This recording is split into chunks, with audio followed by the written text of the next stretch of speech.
The dust kicked up by the horses' hooves seemed to dance in the late afternoon sun as Ayana Yazzie rode into Cedar Ridge, Arizona. 23 years had passed since she'd last seen this place, but every building, every weathered fence post, every crack in the sun-baked earth remained etched in her memory like scars on her soul. She pulled her mare to a halt at the edge of what had once been her family's land. Now, a gleaming ranch house sat where her grandmother's adobe home had stood, complete with manicured lawns that seemed almost obscene in this desert landscape. The sight made her jaw clench, her dark eyes hardening like obsidian. "You sure about this, Ayana?" Sheriff Jake Morrison's voice carried genuine concern as he rode up beside her. His weathered hands rested on the saddle horn, blue eyes studying her face with an intensity that had become familiar over the past 6 months since they'd met in Tucson. He was tall, lean, with the kind of quiet strength that came from years of honest work rather than inherited privilege. His sandy hair caught the desert wind, and despite the badge on his chest, there was something rebel in his stance. "I've never been more sure of anything in my life," Ayana replied, her voice steady despite the storm raging inside her chest. She dismounted gracefully, her boots hitting the ground with purpose. "This is where it all started, Jake, where they took everything from us." Jake swung down from his own horse, studying the ranch house with the practiced eye of a lawman. "The Blackwood family's been here for 15 years now. They bought this land fair and square, according to the records." Fair and square. Ayana's laugh held no humor. "Is that what they call it when you force an 8-year-old girl to watch armed men drag her family away? When you burn down homes and scatter people like tumbleweeds?" The memory hit her with stunning clarity. Her grandmother, Maria Yazzie, standing defiant in the doorway of their home as men in suits waved official papers, the smell of sage burning in the morning air, her little brother Tommy clinging to their mother's skirt. The sound of trucks roaring to life, carrying away everything they owned. Jake moved closer, his presence a steadying force. "What happened here wasn't right, Ayana, but we need proof if we're going to make this legal challenge stick." "The proof is here," she said, kneeling to scoop up a handful of red earth. It felt familiar between her fingers, like coming home and losing home all at once. In the land records that were conveniently lost, in the testimonies they refused to hear. In the graves they moved without permission. A black SUV appeared on the horizon, kicking up a dust plume as it approached. Ayana stood, brushing the dirt from her hands, and Jake instinctively moved to her side. They both recognized the vehicle. It belonged to Charles Blackwood, the man who now owned what had once been sacred Apache land. The SUV pulled up with an aggressive rumble, and Charles Blackwood stepped out. He was a man in his 60s, silver-haired and impeccably dressed despite the desert heat. Behind him emerged his son, Marcus, and 2 other men who had the unmistakable bearing of hired security. "Sheriff Morrison!" Blackwood's voice carried the authority of someone accustomed to being obeyed.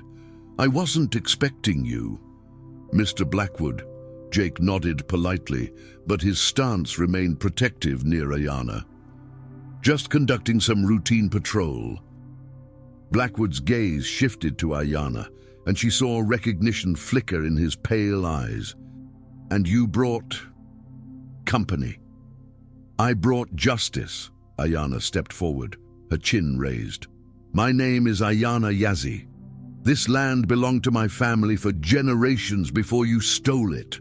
The temperature seemed to drop despite the desert heat.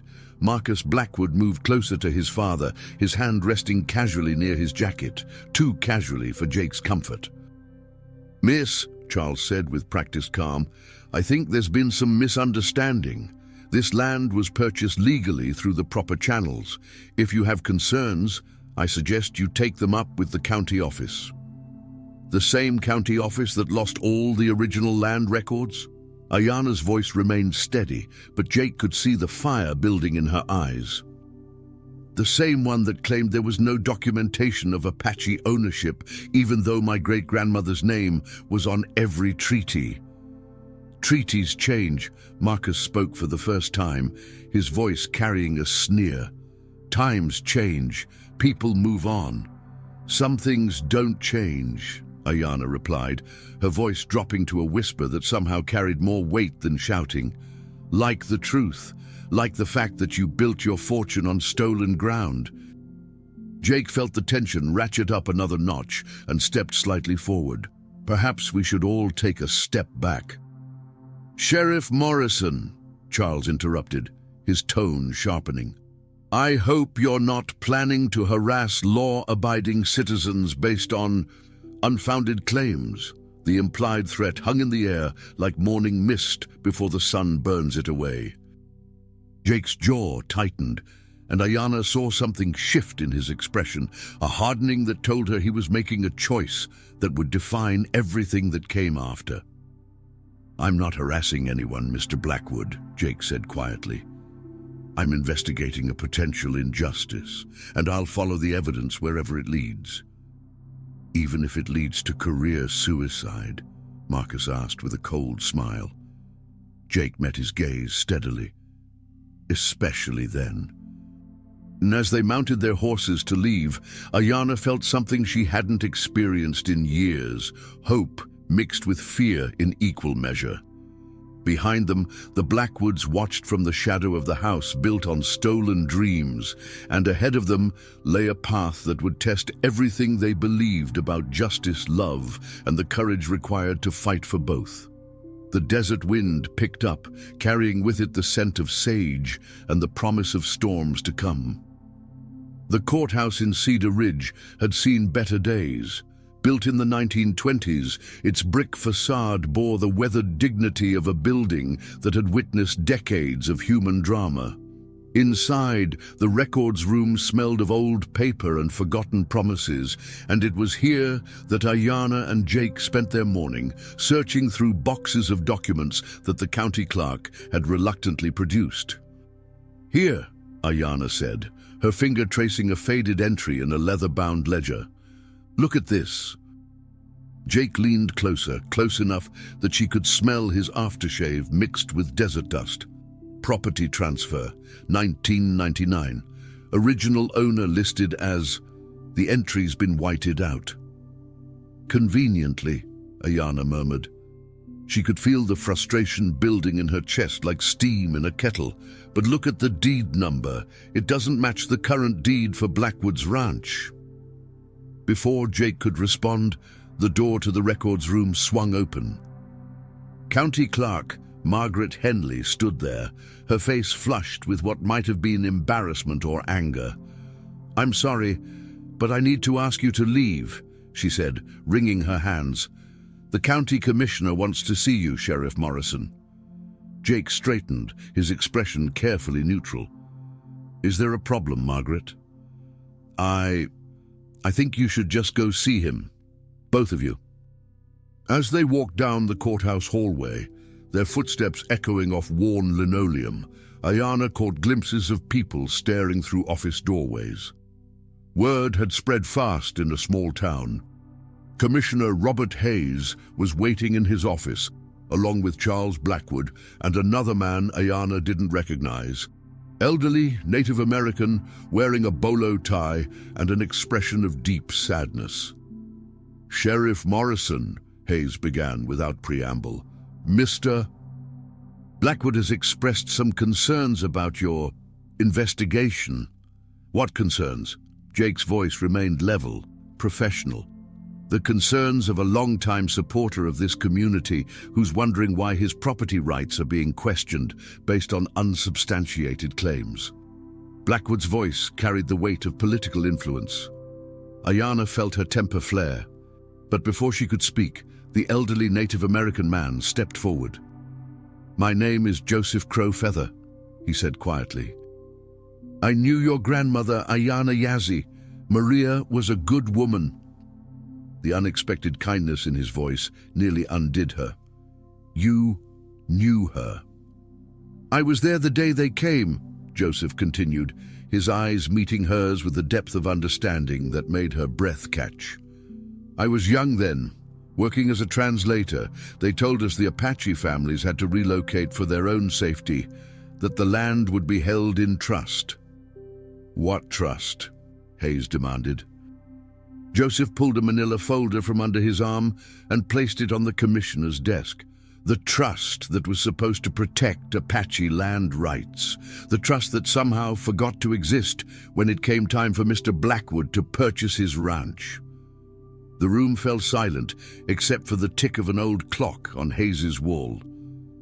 Jake moved closer to the desk, his hand resting protectively on Ayana's shoulder as she stared at the documents Joseph had produced. "These are copies," Joseph explained. "The originals were in the Federal Archives in Phoenix. Someone's been working very hard to make sure they stayed buried." Charles Blackwood's face had gone pale, but his voice remained steady. "I don't know what game you people are playing, but I have legal ownership of that land. Papers, deeds, surveys, everything legitimate and above board." "Papers can be forged," Ayana said quietly. "Deeds can be altered. But the truth..." She looked up at Blackwood, and he saw something in her dark eyes that made him step back involuntarily. "The truth has a way of surfacing, no matter how deep you try to bury it."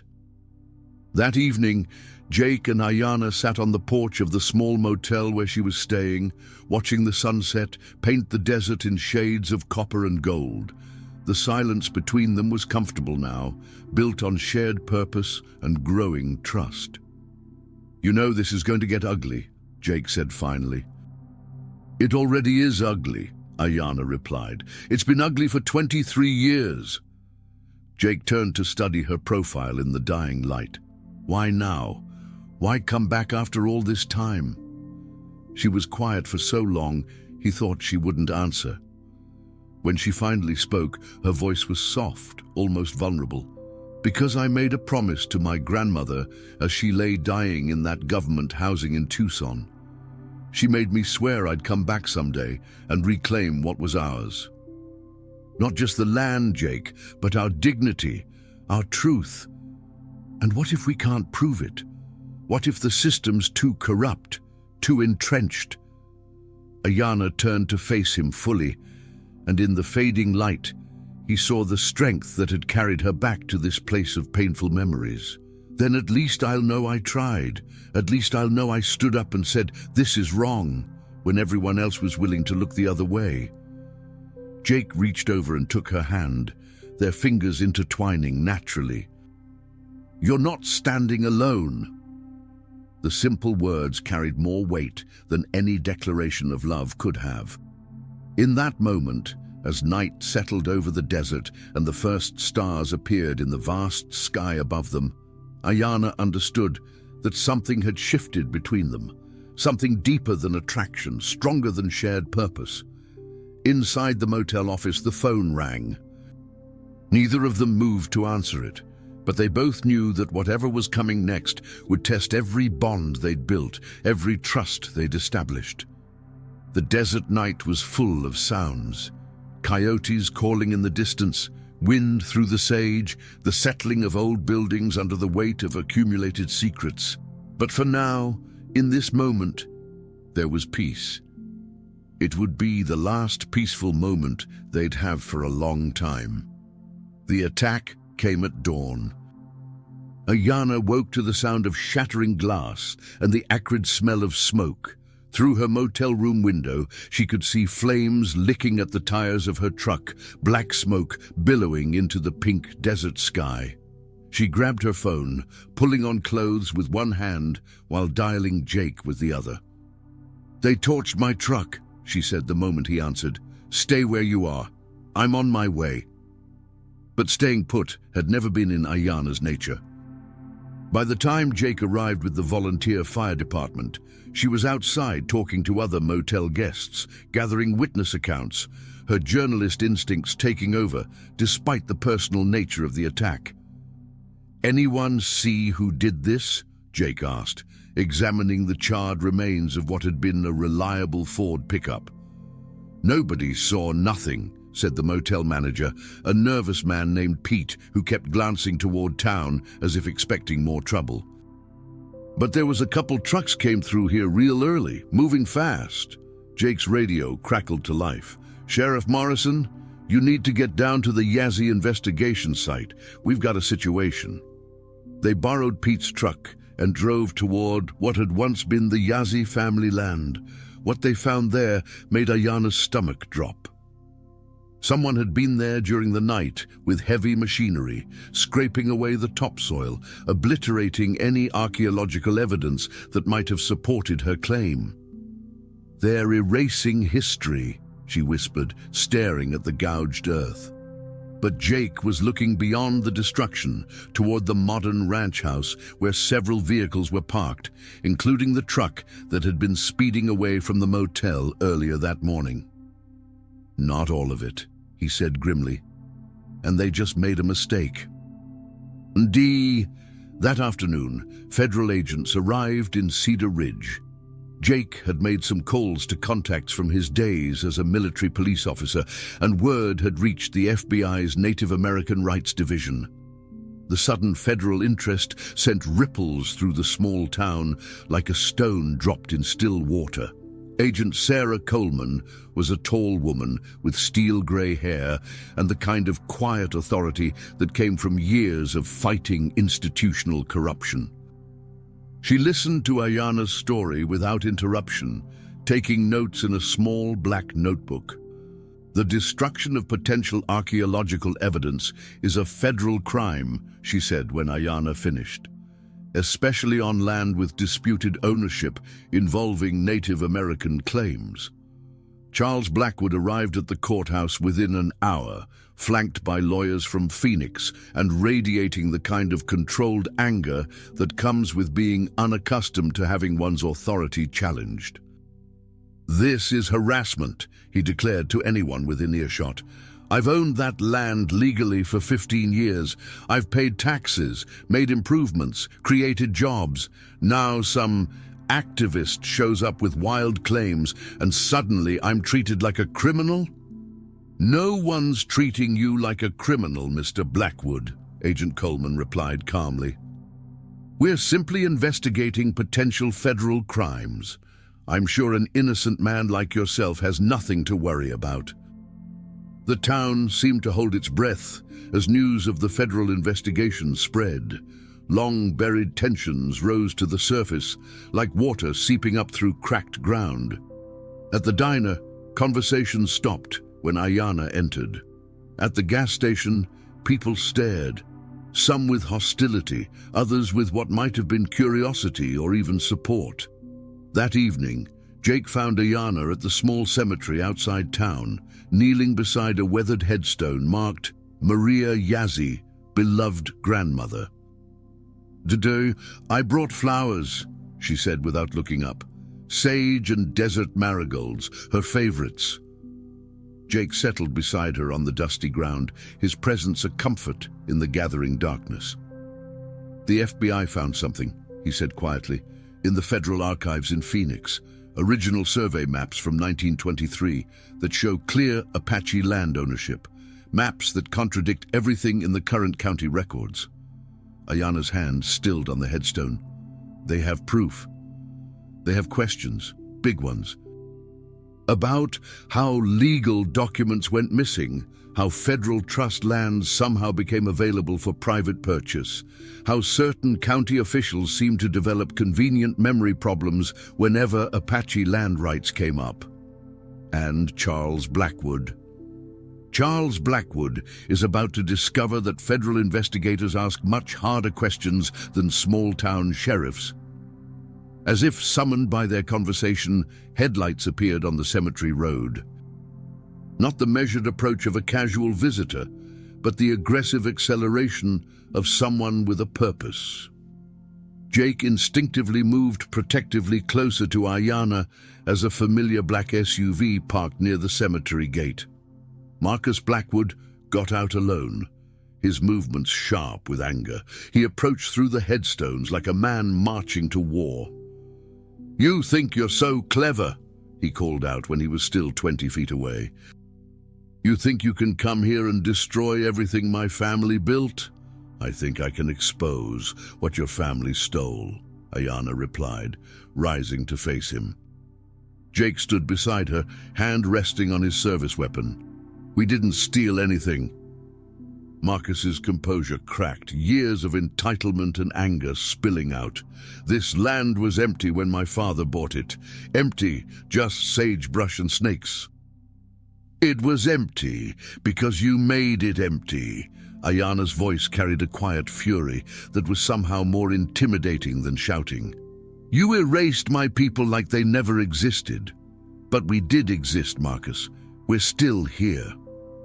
For a moment, the three of them stood frozen in tableau among the headstones, representing past and present, justice and injustice, old wounds and new hope. Then Marcus made a choice that would change everything. His hand moved toward his jacket, and Jake's training kicked in with lightning reflexes. "Don't do it, Marcus.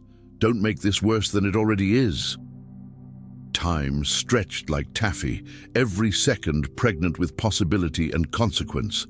In the distance, coyotes called to each other across the desert, their voices wild and free and utterly indifferent to human drama. Marcus's hand fell to his side. "This isn't over," he said, but the fight had gone out of his voice. "Federal agents or no federal agents, this isn't over." As his taillights disappeared into the night, Ayanna knelt again beside her grandmother's grave. "I think it might be, Grandma," she whispered. "I think it finally might be." But Jake, watching the darkness where Marcus Blackwood had vanished, wasn't so sure. In his experience, cornered animals were at their most dangerous, and the Blackwoods were about to discover just how cornered they really were. 3 months later, the courthouse steps in Cedar Ridge were crowded with reporters, federal agents, and curious townspeople. Inside, a federal judge was reading a decision that would reshape more than just property lines. Ayanna stood beside Jake on those courthouse steps, wearing a simple blue dress that honored both professional necessity and cultural pride. Her dark hair was pulled back, revealing silver earrings that had belonged to her grandmother.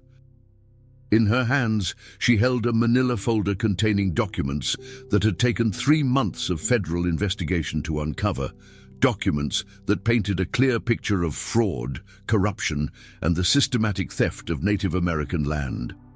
"The evidence is overwhelming," Agent Coleman had told them that morning. "Forged deeds, destroyed records, federal trust lands illegally sold to private buyers. The Blackwood case is just the tip of the iceberg." Charles Blackwood emerged from the courthouse looking like a man who had aged a decade in 3 months. His expensive suit couldn't hide the defeat in his shoulders, the way his confident stride had become an old man's shuffle. Behind him, his lawyers moved with the efficient speed of people anxious to distance themselves from a sinking ship. The judge's decision had been swift and comprehensive. The Blackwood family's ownership of the disputed land was declared null and void, obtained through fraudulent means. The land would be returned to federal trust status and ultimately transferred back to the Apache Nation. Additionally, the family faced federal charges for conspiracy, fraud, and destruction of archaeological evidence. "Miss Yazzie," a reporter called out, "how does it feel to have your family's land returned after 23 years? Ayanna stepped forward, and Jake was struck again by her grace under pressure, the way she carried herself with dignity even in moments of triumph. "This was never about revenge," she said, her voice carrying clearly across the courthouse square. "This was about truth, about justice, about making sure that what happened to my family can't happen to others." "What will you do with the land now?" "That's not my decision alone," Ayanna replied. "The land belongs to the Apache Nation, to the community, but I hope—" She paused, her gaze finding Jake's among the crowd. "I hope it becomes a place of healing, a place where different communities can come together and learn from each other." Later, as the reporters dispersed and the crowd thinned, Jake and Ayana found themselves alone on the courthouse steps. The late afternoon sun painted the buildings of Cedar Ridge in warm gold, and for the first time in months, the air felt clear of the tension that had gripped the small town. "So what happens now?" Jake asked, settling beside her on the stone steps.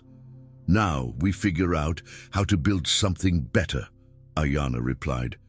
"The Apache Nation wants to establish a cultural center on part of the land. Somewhere people can learn about our history, our traditions. Somewhere the truth gets told.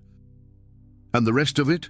Sustainable development, maybe. Solar energy, since we've got plenty of desert sun. Something that honors the land instead of just exploiting it." Jake nodded, understanding the deeper meaning behind her words. "And us? What happens to us?" It was the question they'd been dancing around for weeks, ever since the federal investigation had begun and their professional relationship had deepened into something more personal and complicated. Ayana turned to face him fully, her dark eyes serious.